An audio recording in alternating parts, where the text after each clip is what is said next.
भगवान श्री कृष्ण कहते हैं कि तुम्हें और मुझे ही आत्मा कहा जाता है। तुम्हारे और हमारे ही नाम रखे जाते हैं। जब हम शरीर छोड़ देते हैं तो कुछ लोग तुम्हें या मुझे भूतात्मा मान लेते हैं और कुछ लोग कहते हैं कि उक्त आत्मा का स्वर्गवास हो गया। मैं हूं, यह बोध ही हमें आत्मवान बनाता है, ऐसा वेद, गीता और पुराणों में लिखा है। न तो यह शरीर तुम्हारा है और न ही तुम इस शरीर के हो। यह शरीर 5 तत्वों से बना है: अग्नि, जल, वायु, पृथ्वी और आकाश। एक दिन यह शरीर इन्हीं 5 तत्वों में विलीन हो जाएगा। वेद, पुराण और गीता अनुसार आत्मा अजर अमर है। आत्मा एक शरीर धारण कर जन्म और मृत्यु के बीच नए जीवन का उपभोग करता है और शरीर के जीर्ण होने पर शरीर छोड़कर चली जाती है। आत्मा का यह जीवन चक्र तब तक चलता रहता है जब तक कि वह मुक्त नहीं हो जाती या उसे मोक्ष नहीं मिलता। प्रत्येक व्यक्ति, पशु, पक्षी, जीव जंतु आदि सभी आत्मा है। खुद को यह समझना कि मैं शरीर नहीं आत्मा हूं, यह आत्मज्ञान के मार्ग पर रखा गया पहला कदम है। भगवान श्री कृष्ण ने गीता में कहा है, आत्मा अजर अमर है जो केवल शरीर बदलती है। आत्मा को मारा नहीं जा सकता।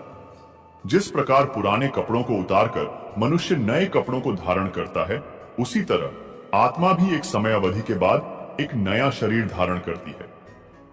लेकिन नए आत्मा को नए शरीर को धारण करने का अर्थ हमेशा इंसान के शरीर से नहीं है। आत्मा को नए शरीर को धारण करने का अर्थ हमेशा इंसान के शरीर से नहीं है। भगवान श्री कृष्ण ने गीता में कहा है, आत्मा अजर अमर है जो केवल शरीर बदलती है। जीवन के बाद आत्मा खुद शरीर नहीं चुन सकती, बल्कि नियति उसे किसी भी जीव के शरीर में प्रवेश करने का आदेश देती है। आत्मा का खुद को मिलने वाले नए शरीर पर बेशक वश न चलता हो, लेकिन किसी इंसान की मौत हो जाने पर उसकी आत्मा कितने दिनों में दूसरा शरीर ग्रहण करेगी। ये सब बातें हिंदू धर्म के कई वेद और पुराणों में वर्णित की गई है। मित्रों, किसी व्यक्ति की मौत होने पर आमतौर पर आत्मा तत्काल ही दूसरा शरीर धारण कर लेती है। लेकिन मनुष्य रूप में जीवन में किए गए विभिन्न कार्यों के आधार पर कभी कभी आत्मा को दूसरा शरीर लेने के लिए लंबी यात्रा करनी पड़ती है, जिनमें कुछ आत्माएं 3 दिनों के भीतर दूसरा शरीर धारण करती है। इसलिए कई लोगों द्वारा इस मान्यता को मानते हुए तीजा किया जाता है। कुछ आत्माएं 10 दिनों या 13 दिनों में दूसरा शरीर धारण करती है, इसलिए 10वां और 13वीं मनाई जाती है। वहीं कुछ इंसान ऐसे भी होते हैं जिनकी मृत्यु दर्दनाक, समय से पूर्व या किसी इच्छा के अधूरे रह जाने के कारण से उनकी आत्माएं दूसरे शरीर में न जाने का हठ करने लगती है। इसलिए उन्हें दूसरा शरीर प्राप्त करने के लिए 37 या 40 दिन लगते हैं। वहीं अधिकतर लोग अपने किसी प्रियजन की मौत के 1 साल बाद उनकी बरसी भी करते हैं। इसका अर्थ यह होता है कि अगर किसी कारणवश उनकी आत्मा प्रेत योनि में चली गई हो, तो उनकी आत्मा को उसी योनि में शांति मिले और वापस से उनकी आत्मा को यह कष्ट न उठाना पड़े। आत्मा एक रहस्य है। मनुष्य जब से इस पृथ्वी पर आया है, उसकी उत्सुकता इस बात में रही है कि वह उस मूल तत्व को जान सके जिसे आत्मा कहते हैं। भगवान श्री कृष्ण ने गीता में आत्मा का विस्तार से वर्णन किया है और बताया है कि प्रत्येक मनुष्य के शरीर में आत्मा रूप में मैं विराजमान रहता हूं। आत्मा ही जीवन है, आत्मा ही मूल सत्य है। आत्मा अजर है, अमर है। यह न तो पानी से गलता है, अग्नि इसे जला नहीं सकती है और हवा इसे सुखा नहीं सकता, यानी यह अजर अमर है।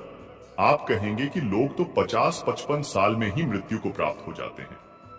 आपका कहना भी सही है, लेकिन ऐसा नहीं है कि आत्मा को उस शरीर से निकलने के बाद तुरंत शरीर मिल जाएगा। उसे अपने 1000 वर्ष तक के समय चक्र को पूरा करना होता है, तभी जाकर उसे नया शरीर प्राप्त होता है। अगर आकस्मिक कारणों से शरीर त्याग करना पड़ता है और कर्मों का फल व्यक्ति को नहीं मिल पाता है, तब बार बार जन्म लेकर सुख और दुहक को भोगता हुआ 1000 वर्ष का क्रम पूरा करना पड़ता है। व्यक्ति के रहन सहन, खान पान, योग ध्यान के अनुसार आत्मा शरीर में कितने दिन ठहरेगा, यह तय होता है। शास्त्रों और पुराणों में कई ऐसे उदाहरण मिलते हैं जिसमें योग और ध्यान के बल पर मनुष्य ने आत्मा की पूरी उम्र यानी 1000 वर्ष तक पृथ्वी का सुख प्राप्त किया है। भगवान राम, पांचों पांडव, भगवान श्री कृष्ण ऐसे ही कुछ उदाहरण हैं जिन्हें दीर्घ काल तक पृथ्वी का सुख प्राप्त किया। ऋषि च्यवन तो बुढ़ापे को पीछे छोड़कर फिर से युवा बन गए थे। पुराणों में आत्मा के 3 स्वरूप माने गए हैं, जीवात्मा, प्रेतात्मा और सूक्ष्मात्मा। जो भौतिक शरीर में वास करती है उसे जीवात्मा कहते हैं। जब इस जीवात्मा का वासना और कामनामय शरीर में निवास होता है तब उसे प्रेतात्मा कहते हैं। यह आत्मा जब सूक्ष्मतम शरीर में प्रवेश करता है उसे सूक्ष्मात्मा कहते हैं। 84 लाख योनियां, पशु योनि, पक्षी योनि, मनुष्य योनि में जीवन यापन करने वाली आत्माएं मरने के बाद अदृश्य भूत प्रेत योनि में चली जाती हैं। आत्मा के प्रत्येक जन्म द्वारा प्राप्त जीव रूप को योनि कहते हैं। ऐसी 84 लाख योनियां हैं जिसमें कीट पतंगे, पशु पक्षी, वृक्ष और मानव आदि सभी शामिल हैं। हिंदू धर्म की मान्यता के अनुसार जीवात्मा 84 लाख योनियों में भटकने के बाद मनुष्य जन्म पाती है। 84 लाख योनियां निम्नानुसार मानी गई हैं। पेड़ पौधे 30 लाख, कीड़े 27 लाख, पक्षी 14 लाख, पानी के जीव जंतु 9 लाख, देवता, मनुष्य, पशु 4 लाख, कुल योनियां 84 लाख। शरीर साधारण वृद्धावस्था में जीर्ण होने पर नष्ट होता है, परंतु बीच में ही कोई आकस्मिक कारण उपस्थित हो जाए तब अल्पायु में ही शरीर त्यागना पड़ता है। जब मनुष्य मरने को होता है तो उसकी समस्त बाहरी शक्तियां एकत्रित होकर अंतर्मुखी हो जाती हैं और फिर आत्मा स्थूल शरीर से बाहर निकल पड़ती है। मुख, नाक, आंख, कान प्राण उत्सर्जन के प्रमुख मार्ग हैं।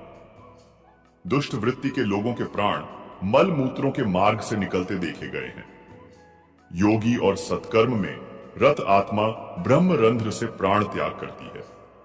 मृतात्मा स्थूल शरीर से अलग होने पर सूक्ष्म शरीर में प्रविष्ट कर जाती है। यह सूक्ष्म शरीर ठीक स्थूल शरीर की ही बनावट का होता है जो दिखाई नहीं देता।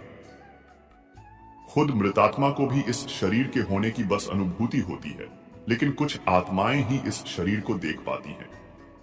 इस दौरान मृतक को बड़ा आश्चर्य लगता है कि मेरा शरीर कितना हल्का हो गया है और मैं हवा में पक्षियों की तरह उड़ सकता हूं। स्थूल शरीर छोड़ने के बाद आत्मा अपने मृत शरीर के आसपास ही मंडराता रहता है। उसके शरीर के आसपास एकत्रित लोगों के वह कुछ कहना चाहता है, लेकिन कोई उसकी सुनता नहीं है। मृत आत्मा खुद को मृत नहीं मानकर अजीब से व्यवहार भी करता है। वह अपने अंग प्रत्यंगों को हिलाता डुलाता है, हाथ पैर को चलाता है, पर उसे ऐसा अनुभव नहीं होता कि वह मर गया है। उसे लगता है कि शायद यह सपना चल रहा है, लेकिन उसका भ्रम मिट जाता है। तब वह वापस मृत शरीर में घुसने का प्रयास करता है, लेकिन वह उसमें सफल नहीं हो पाता। जब तक मृत शरीर की अंत्येष्टि क्रिया होती है तब तक जीव बार बार उसके शरीर के पास मंडराता रहता है। जला देने पर वह उसी समय निराश होकर दूसरी ओर मन को लगाने लग जाता है, किंतु गाड़ देने पर